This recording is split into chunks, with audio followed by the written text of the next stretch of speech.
બનાસકાંઠાના ઊણ ગામમાં બે સમાજના લોકો જંગે ચડ્યા, ગાડીઓમાં તોડફોડ। બનાસકાંઠાના ઓગળમાં ચૌધરી સમાજનું મહાસંમેલન ઉગ્ર બન્યું હતું। ભાભરના રૂણી ગામે આજે ચૌધરી સમાજનું મહાસંમેલન યોજાયું। આ સંમેલન બાદ કેટલાક લોકો દીકરીને પાછી લેવા માટે ઓગળના ઊણ ગામ પહોંચ્યા, જ્યાં બે સમાજના લોકો સામસામે આવી ગયા। લાકડી, ધારિયા, છરી સહિતના હથિયારો સાથે મારામારી શરૂ કરી દીધી। પોલીસ અને લોકો પર પથ્થરમારો કર્યો। થોડી વાર માટે તો રૂણી ગામ જંગના મેદાનમાં ફેરવાઈ ગયું। વિફરેલા લોકોએ જોરદાર બબાલ કરી। ગુસ્સે ભરાયેલા લોકોએ ગાડીઓમાં તોડફોડ કરી। ઉશ્કેરાયેલા ટોળાએ અનેક ગાડીઓમાં તોડફોડ કરી તેમજ વાહનોના કાચ તોડી નાખ્યા। ઉશ્કેરાયેલા ટોળાએ 20 થી 25 ગાડીઓના કાચ તોડ્યા, જેના કારણે વિસ્તારમાં ભય અને ચિંતા ફેલાઈ। લોકોએ થરા ભાભર હાઈવે બ્લોક કર્યા। અંદાજે 3 કિલોમીટર સુધીનો હાઈવે બ્લોક કરવામાં આવ્યો। ગામમાં જ્યાં જુઓ ત્યાં સમાજનું ટોળું જોવા મળ્યું। આ ઘટનાની જાણ થતાં પોલીસ તાત્કાલિક એક્શનમાં આવી ગઈ। ડીવાયએસપી અને પીઆઈ સહિત મોટી સંખ્યામાં પોલીસ કાફલો ઘટના સ્થળે પહોંચી ગયો અને ટોળાને વિખેરવા માટેના પ્રયાસો હાથ ધરાયા। 200 થી વધુ પોલીસને ખડકી દેવામાં આવી છે। ગામ હાલ પોલીસ છાવણીમાં ફેરવાયું છે। વાવથરાદના રૂણી ગામમાં ચૌધરી સમાજની દીકરીને પરત લાવવા મળ્યું સંમેલન। 5 દિવસમાં દીકરી પરત નહીં આવે તો ઉગ્ર આંદોલનની ચીમકી।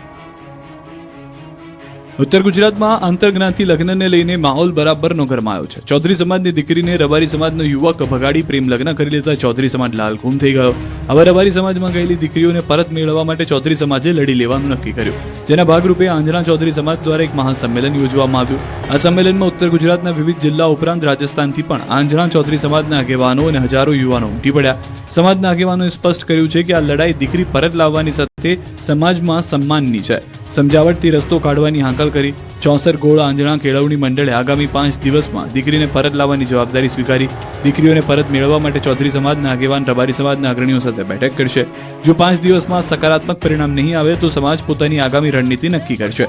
મહાસંમેલનમાં હાજર હજારો યુવાનોમાં ભારે ગુસ્સો જોવા મળ્યો હતો। પરિસ્થિતિને જોતા ભાભર અને આસપાસના વિસ્તારોમાં ચુસ્ત પોલીસ બંદોબસ્ત ગોઠવી દેવામાં આવ્યો। સામાજિક આગેવાનોએ અત્યાર સુધી યુવાનોને શાંત પાડી રહ્યા છે અને કાયદો હાથમાં ન લેવા અપીલ કરી। બનાસકાંઠામાં આ મામલો અત્યારે સામાજિક પ્રતિષ્ઠાનનો પ્રશ્ન બની ગયો। એક તરફ સમાજના નિયમો અને સન્માનની વાત છે, બીજી તરફ એક સ્ત્રીની ઈચ્છા અને તેના એક વર્ષના બાળકના ભવિષ્યનો સવાલ છે। આગામી 5 દિવસ આ પંથકની સામાજિક શાંતિ માટે અત્યંત નિર્ણાયક સાબિત થશે। બીજી તરફ રૂણી ગામમાં ચૌધરી સમાજની મહાપંચાયતમાં હોબાળો। સ્ટેજ પરના આગેવાનો અને યુવાનો આવ્યા આમને સામને। વરિષ્ઠ આગેવાનોની માંગ હતી પાછી લાવવામાં સમયની જરૂર છે। યુવાનોની માંગ તાત્કાલિક આજે જ નિર્ણય લો। ત્યારે 64 ગોળના પ્રમુખ ગંગારામ ચૌધરી સભા સંબોધી રહ્યા હતા, ત્યારે સ્પીકર બંધ કરાતા હોબાળો મચી ગયો। યુવાનો સભામાં કંટ્રોલ બહાર જતા વરિષ્ઠ આગેવાનોએ સભા છોડી રવાના થયા। પાટણના ફાર્મ હાઉસમાં પોલીસ પર હુમલો કરનારોની પોલીસે ટાંટિયા તોડ સર્વિસ કરી। ચાણસ્માના ફાર્મ હાઉસ પોલીસ પર ઉછળી હુમલો કરી પોલીસને ઊભી પૂંછડીએ ભગાડનારાના 24 કલાકમાં જ શાન ઠેકાણે લાવવામાં આવી। પોલીસે ગણતરીની કલાકોમાં જ તોફાનીઓને પકડી લીધા અને પોલીસનો ખૌફ યથાવત રહે અને કાયદામાં રહેશો તો ફાયદામાં રહેશો તે સૂત્રને સાબિત કરવા જાહેરમાં વરઘોડો કાઢી બરાબરની સર્વિસ કરી। જુઓ પાટણ પોલીસનો પાવર। જીલિયા ગામે ફાર્મ હાઉસ ઉપર હુમલો કરનારના હાલ જુઓ। પોલીસના ધારિયા અને તીક્ષ્ણ હથિયારોથી ભગાડનાર અને પોતાના પગ ઉપર ઉછળી પોલીસને ગાળો આપનારાઓ પોતાના પગ પર ઊભા રહી શકે તેવી સ્થિતિમાં પણ ન હતા। પોલીસે ગણતરીની કલાકોમાં જ 18 આરોપીની ધરપકડ કરી, જે બાદ આરોપીઓની શાન ઠેકાણે લાવવા અને પોલીસનો ડર યથાવત રહે તે માટે ગામમાં આરોપીઓનો વરઘોડો કાઢ્યો। ફરતી બાજુ દોરડાથી બાંધીને આરોપીઓને શહેરના મધ્યમાં લઈ જવાયા, જે બાદ ખાખીએ તેનો અસલી ચહેરો બતાવી લાકડીએ ટાંટિયા તોડ સર્વિસ કરી। આરોપીઓને એવા માર્યા કે આરોપીઓ પોતાના પગ પર જમીન પર ન રાખી શકે તેવી સ્થિતિમાં હતા। આરોપી પર લાકડીઓનો વરસાદ કરવામાં આવતા બૂમાબૂમ અને ભૂલ થઈની બૂમો પાડવા લાગ્યા। એક બે નહીં પરંતુ 5 થી 6 પોલીસ કર્મીઓએ આરોપીઓની ધોલાઈ કરી નાખી। બીજી વાર ગુંડાઓ કાયદો હાથમાં લેતા ડરે તેવા હાલ કર્યા। આરોપીઓને બરાબરનો પાઠ ભણાવવામાં આવતા મોટી સંખ્યામાં લોકો જોવા ઉમટી પડ્યા અને પોલીસ જિંદાબાદના નારા લગાવ્યા હતા। School, post office, passport office બાદ હવે વિધાનસભાની ધણધણવાનો પ્લાન નિષ્ફળ રહ્યો છે। બોમ્બની ધમકી મળતા મંત્રીઓ, ધારાસભ્યોમાં ભાગમભાગ। School, post office, passport office કે પછી કોર્ટને તો બોમ્બથી ઉડાવી દેવાની ખોખલી ધમકીઓ મળી રહી હતી, ત્યારે હવે જ્યાં ગુજરાતના પ્રતિનિધિઓ બેસે છે, જેમના શિરે ગુજરાત રાજ્ય ચલાવવાની જવાબદારી છે, જે સ્થળ રાજ્યનું સૌથી સુરક્ષિત છે, તે વિધાનસભાને બોમ્બથી ધણધણાવી નાખવાની ધમકી મળતા ખળભળાટ મચી ગયો। રાબેતા મુજબ ગૃહમાં સવારમાં ધારાસભ્યો, મંત્રીઓ અને મુલાકાતીઓ પહોંચી રહ્યા હતા, ત્યારે જ ઈમેલથી વિધાનસભા ગૃહમાં બોમ્બ બ્લાસ્ટની ધમકી મળતા નેતાઓમાં દોડ થઈ ગઈ। જીવ બચાવવા માટે નેતાઓ ભાગમભાગ કરતા નજરે પડ્યા। તુરંત પોલીસે બોમ્બ, ડોગ સ્ક્વોડ સાથે મામલો સંભાળી લીધો। વિધાનસભા પરિસર ખાલી કરાવી ચેકિંગ કરાયું। તમામ ધારાસભ્ય મંત્રીઓને ગૃહની બહાર કઢાયા અને સર્ચ ઓપરેશન હાથ ધરાયું. અલગ અલગ ટીમોએ વિધાનસભાના ખૂણે ખૂણે જઈને તપાસ કરી. કોઈ શંકાસ્પદ કે વાંધાજનક વસ્તુ ન મળતા તંત્રએ રાહતનો શ્વાસ લીધો. વિધાનસભા ગૃહની કામગીરી 9 વાગ્યાની જગ્યાએ 10 વાગે શરૂ કરાઈ. આ દરમિયાન વિધાનસભા બહાર સ્ટાફ અને ધારાસભ્યોનો જમાવડો જોવા મળ્યો. ગાંધીનગર સચિવાલયના મેઇન ગેટ પર સઘન ચેકિંગ હાથ ધરીને જ કર્મચારીઓને અંદર પ્રવેશ આપવામાં આવ્યો. મહત્વનું છે કે ધમકીભર્યા ઈમેલમાં 2 વાગે બ્લાસ્ટ કરવામાં આવશે તેવું લખાણ હતું. અંગ્રેજી ભાષામાં મેલ કર્યો હતો.